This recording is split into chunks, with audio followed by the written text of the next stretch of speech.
Good morning.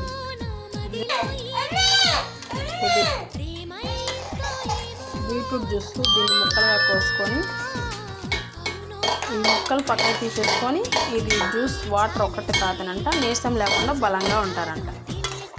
మీరు కూడా ప్రయత్నించండి.